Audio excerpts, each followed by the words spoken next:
So let's start off with the end of season 2. Can you guys just kind of give us a recap of where we left off?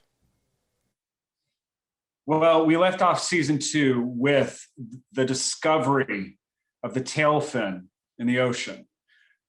We left off with the idea that if you follow the callings, you survive.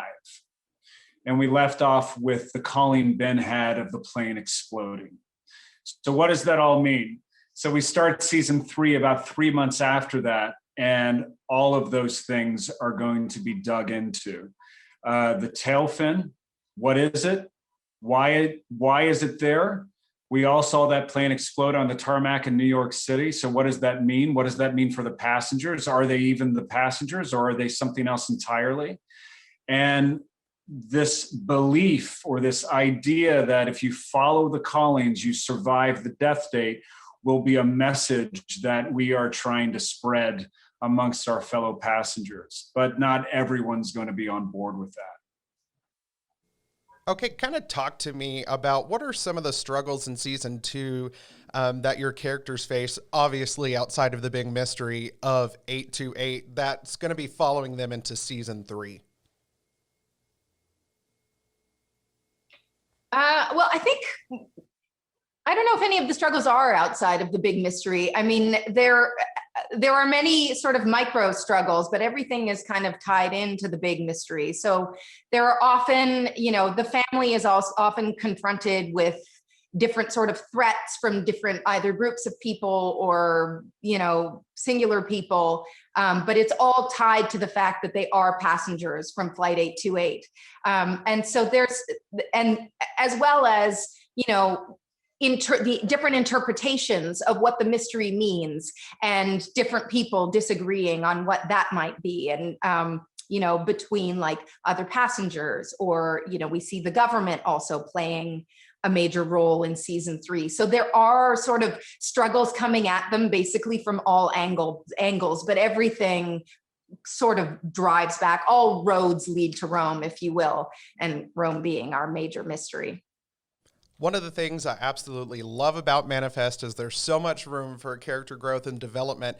So personally from y'all, is there a particular thing that you're excited for with your characters coming up in this season?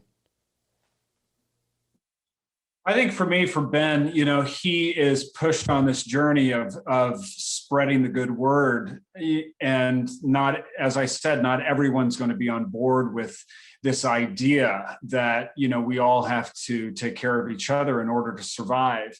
And I think his obsession and his passion to spread that word is going to weigh heavy on him and take him into a pretty dark place this season. And I'm excited for that. Yeah, it is very exciting to see where Ben goes in this season, I have to say, as an outside observer. For Grace, I think in the first half of the season, there's kind of she has an interesting side story where you finally get to meet someone from her side of the story and you get to learn a bit about her past. And there's this beautiful story arc between her and her estranged stepbrother, which was a lot of fun to play. And I also think the end of the season it really ends with a bang. And it's, for me, it was a very exciting ending. And I think it really propels the story forward into season 4. So we hope that everybody stays tuned right through the end, because it's quite a shocker. All of the cliffhangers, right? So I know what the answer is for me, but for you guys, what, from y'all's perspective, what keeps fans so attached to this show? The mystery. Who doesn't love a good mystery? Who doesn't want to figure it out? And that is the hook for me, on top of this beautiful family drama that's playing out underneath. But the mystery, got to find out what happened to him.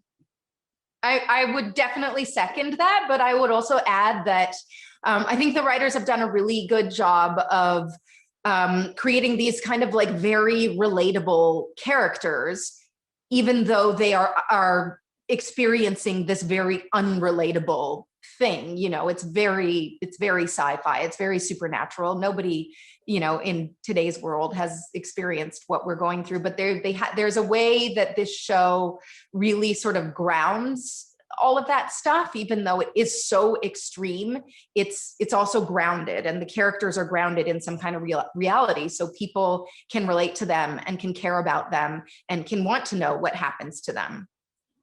I've watched a couple interviews with your fellow co-stars. They're telling me that season 3 is completely different from seasons 1 and 2, and you're going to walk away with your jaw on the floor. So how does it kind of stack up against those other seasons?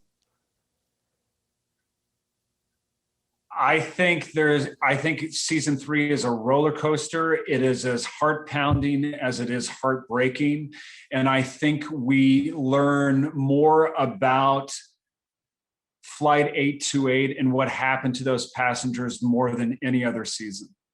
It's actually really hard to talk about season 3 because there are so many twists and turns that you just don't want to ruin anything. But, just take my word. It's really good. You're going to be white knuckling it the whole time. Yeah. Perfect. And one last question for y'all. Do we finally get to learn what happened on Flight 828? Ooh. No, but we get close, very close. Get closer, but no. Yeah. Just because we find out answers doesn't mean there might be some more questions. Imagine it as a very long math problem. So we're solving. We're solving. Yeah, we're not there yet. I am certainly not good at math, so I'm glad y'all are doing the problem solving for me. So I appreciate you guys sitting down and taking the time to talk with us today. When does it air? When does season 3 kick off? April 1st. This Thursday. Go ahead. Yep, April 1st, 8 p.m. All right, you can catch that right here on KAMR Local 4. Again, thanks for joining us, guys. Thank you. Thanks.